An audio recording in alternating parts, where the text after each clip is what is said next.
So the first and foremost is, why do we use transport system? The transport system, we use it for basically to move everything from development to quality to production. So we do this. So from development to quality to production. So we move all our developments from development to quality into production. So for this moment, we'll be using the transport requests. And in this, we would be going ahead with the transport system will be applicable when you apply with the package. So that is what we're talking about is the development requests.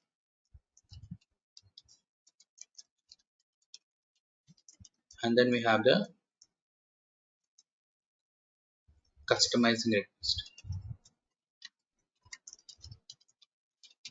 So we have development requests and we have customizing requests. In development request will be for ABAP.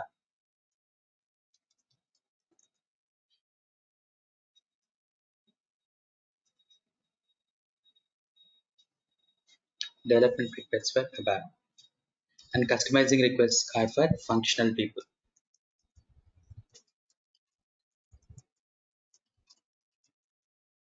Functional.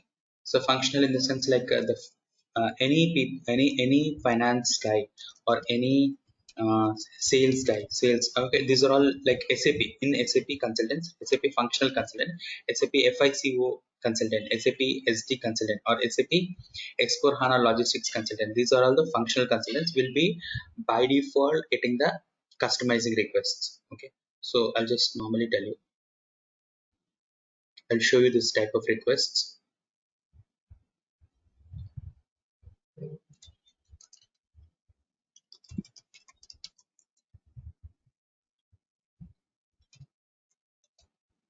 We go to SE09. These are the different types of requests we have.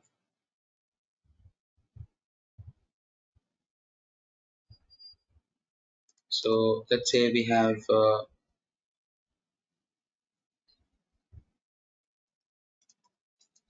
I'm just going for the customization. So SAP this what I'm doing right now, the SAP is SAP IMG request and all. These are basically used by the functional consultants. And this functional consultants, let's say we have this financial accounting. No, enterprise structure. We'll go for enterprise structure, which is common for all. Definitions, define company. So when I say define company, this is done by the functional consultants. I'll just go for new and I'll go for all ones. New company code for VA. So we can just give some.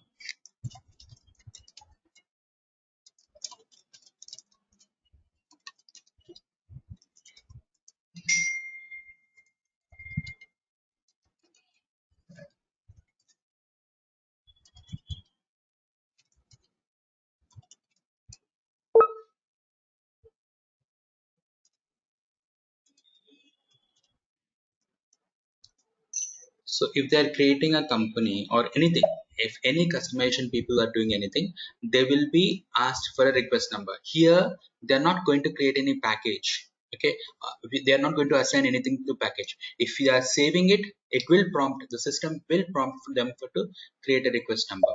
Okay, there will be nothing like package for customizing requests. Will not have anything like that. But for development request, we have to save it in the package. Automatically, it will ask default new request for otherwise customizing request for functionality. Let's say okay. Now just say okay here. Now this has been saved. Okay. Now we'll go and see in the request numbers. If we come back and see display, now we have customizing requests and workbench requests. Workbench requests are nothing but the technical. Okay, workbench requests and customizing requests. So customizing requests, and if you see the customizing requests here, we can see down below that customizing requests. In this customizing request, this is the customizing request that we have.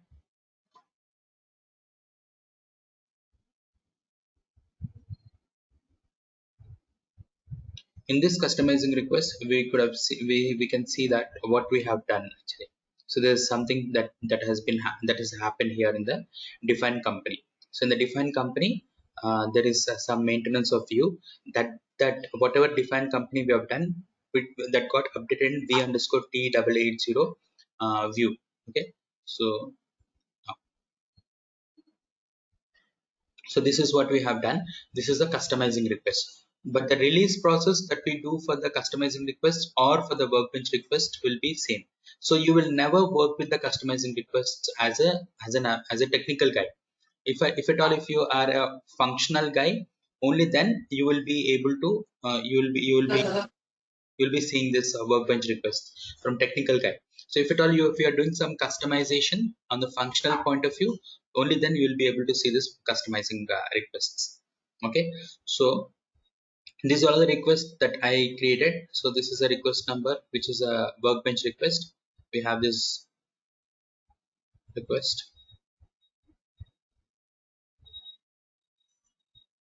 dxc data update.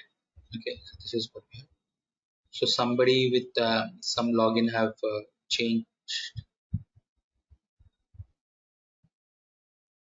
Okay, these are all the tasks. Okay, what we see on the top is the request number. Under this we have two tasks. Okay, so task will be created, a new task will be created only when we have a new user. Okay, if two people are using the same task, same request number, if let's say user 11 and user 28 both are using a same request number, only then you will be able to find the two tasks. Okay, so first task, how to find out which is the original task and which is the task which got added later is the original task which gets created along with the request number will be exactly the next number of the request number. Now here if you see 214 is the request number, here 215 is the task which is the original task. Then 238 task was updated later point of time in this particular request number. So user 11 had saved something and activated something, so which got created here. Okay, so this is about the request. And then if at all if you have released some request, let us see this. Released ones. Okay, now let me release one request.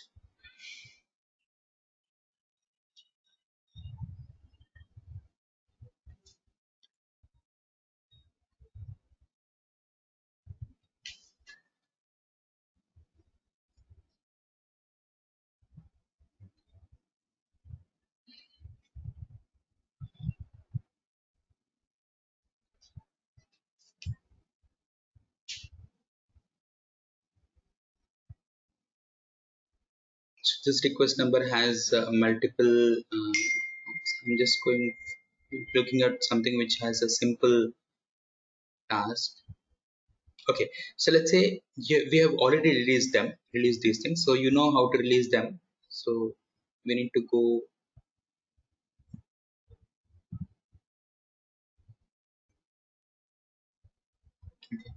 We need to select this task first and release it. Okay, so it's not active. So if something is inactive, we'll not be able to release that request. So let me quickly create a program, simple program with a new request number.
So here we have a simple program.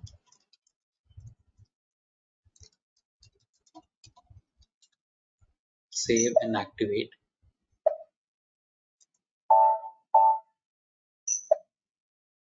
Save and activate takes. So here we have to go ahead with the transport system here.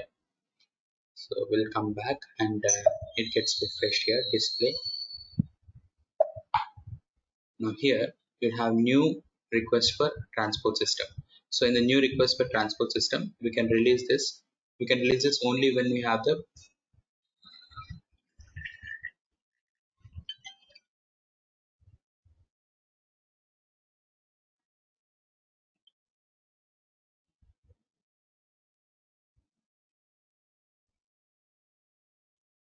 okay, we have set J801. So we need to activate this. This is active.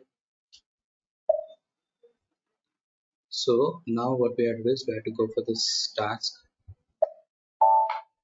and we release the task and then release the request number.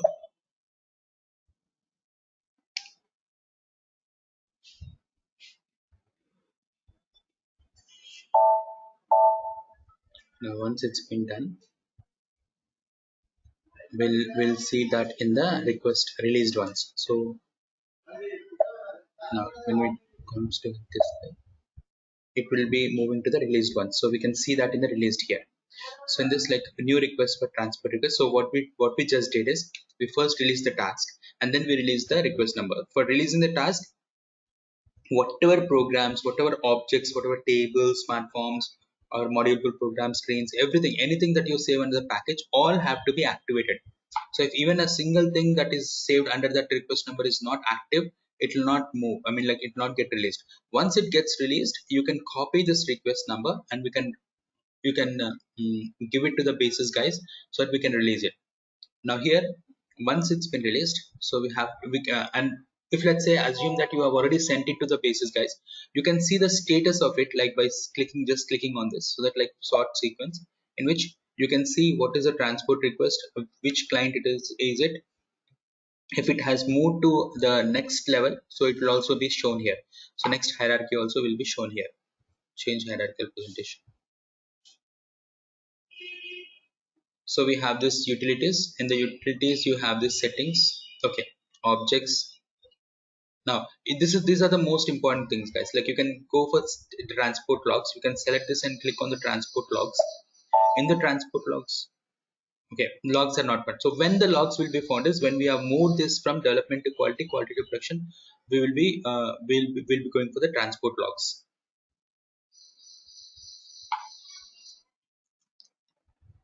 So we'll be going ahead with the transport logs here.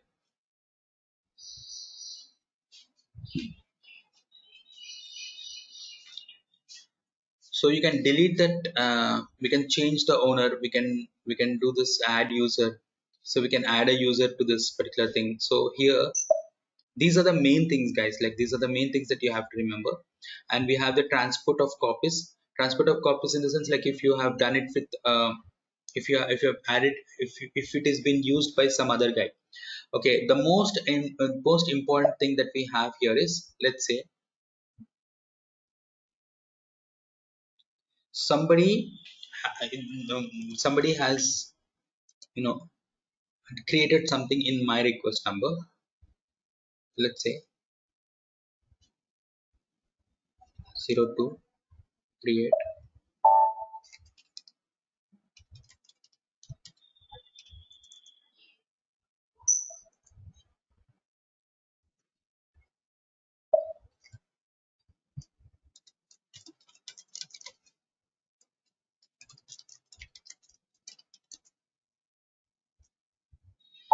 Let's say we have this, let me activate this.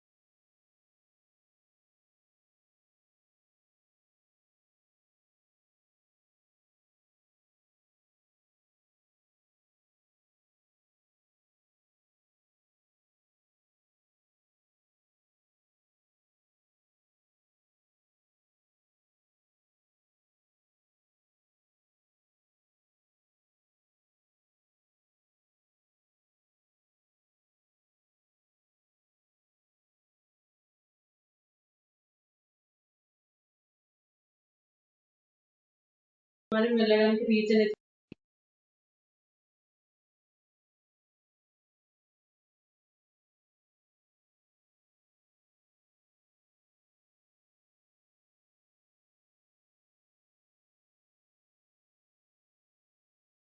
So here, let's say now, what is the scenario that I would like to explain is this happens very frequently, that I have seen some request which is by someone else. Okay, now the question is what I should do. Let's say you have two three request numbers, guys. So you would like to delete one request. Okay, so then what will happen is, like, we will be okay, let me show you one thing.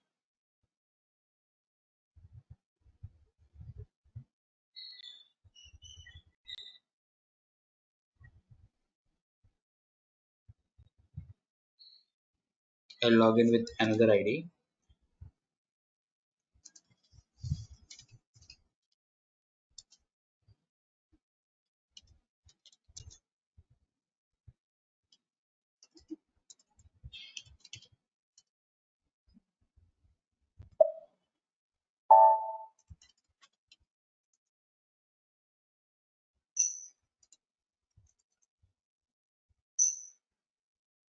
Oh, this is a new actually I should have saved it in that request number.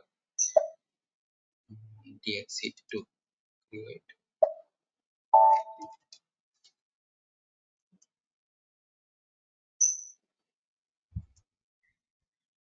In this own request, I'll go for new request. Mm. So in the real time, we can save it based on that request number. Let me give the request number here. So sometimes in the mail you will get the request number with which you have to do the developments.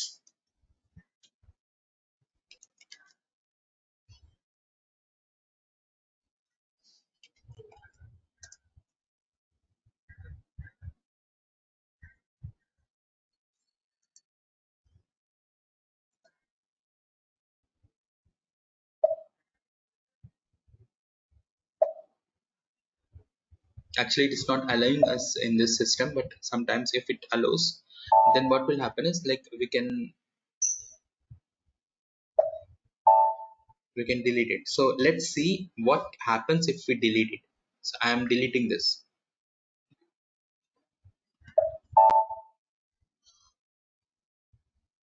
Okay, so if at all, if somebody else has logged in, uh, if somebody else have logged in, then that request number will come and get saved here.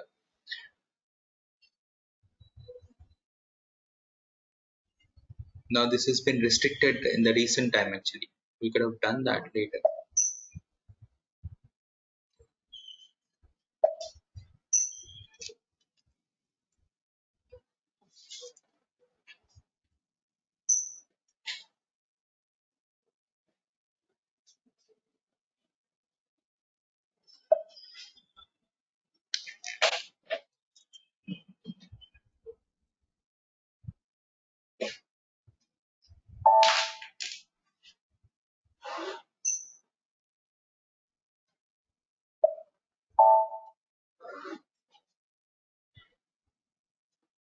See, I'm trying to delete this program.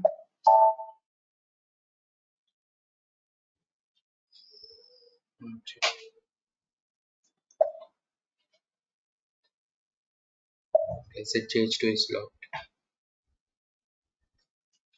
Stated. Now this has been deleted. This is what I wanted to show. So let's say I have a couple of other documents which have been used here.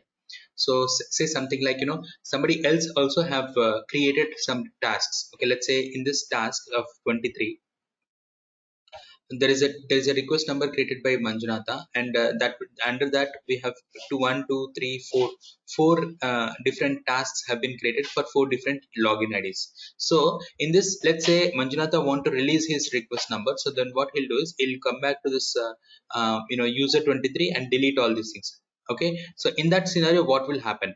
In that scenario, the question is, will the program be deleted? Okay, So that's what we're going to check here. So what was the request program that we created? ZJ02. Now when you click on change, the program will be still there, but when you activate it, when you activate it,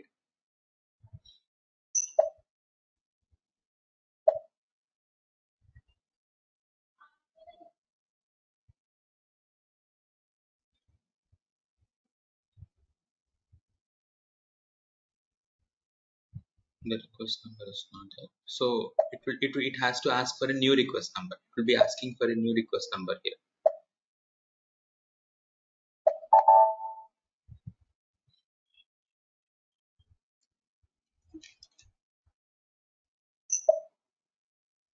Yeah, it will be asking for a new request number because that request number was already been released. I mean, like that your program has been deleted from that request number. It will ask you for a new request number. So you can create a new request now. New request for PA. So what I'm trying to tell you here is, even if somebody deletes your program from their request number, your developments will not be deleted. Only that request number will be deleted, and later you can make use of that request number. Okay, we can activate it, and once we activate it, it will show you it will prompt you to create a new request number. This is what I want to explain you.